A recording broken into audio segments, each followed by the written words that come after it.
হিজরি সনের প্রথম মাস হল মুহাররম। এ বরকতময় মাসের সম্মানের কারণেই এর নাম মুহাররম রাখা হয়েছে। আল্লাহ পাক হিজরি সনকে বরকতময় মাস মুহাররম দ্বারাই শুরু করেছেন এবং এ মাসে আমাদেরকে রহমত, বরকত, কল্যাণ, পুণ্য ও প্রতিদান লাভের সুবর্ণ সুযোগ দান করেছেন। মুমিন বান্দার জন্য আল্লাহ পাক তার পছন্দনীয় বান্দা হওয়ার পথ সুগম করে দিয়েছেন।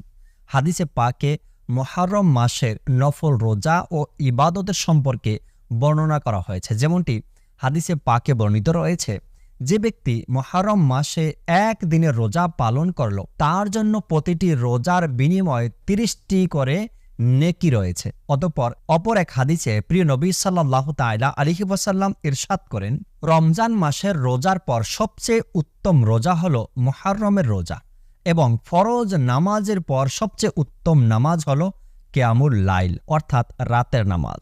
সাহাবা ইকরাম আলাইহিমুর রিদওয়ানও এ মাসকে অত্যন্ত সম্মান করতেন এবং এ মাসে অধিক হারে ইবাদত বন্দেগী করতেন। এ প্রসঙ্গে হযরত সাইয়েদনা আবু উসমান নাহাদি রাহমাতুল্লাহি তাআলা বলেন, সাহাবা ইকরাম আলাইহিমুর রিদওয়ান এই ৩ মাসের দশকগুলোকে সম্মান করতেন। যেমন নাম্বার ১ রমজানের শেষ ১০ দিন, নাম্বার ২ জিলহজের প্রথম ১০ দিন, আর নাম্বার ৩ মুহাররমের প্রথম ১০ দিন। হে আল্লাহ, আমাদের সবাইকে ইসলামী বর্ষের প্রথম মাসকে সম্মান ও এ মাসে অধিক হারে ইবাদত করার তৌফিক দান করো। আমিন বিজাহিন নবিল আমিন সাল্লাল্লাহু তাআলা আলাইহি ওয়াসাল্লাম।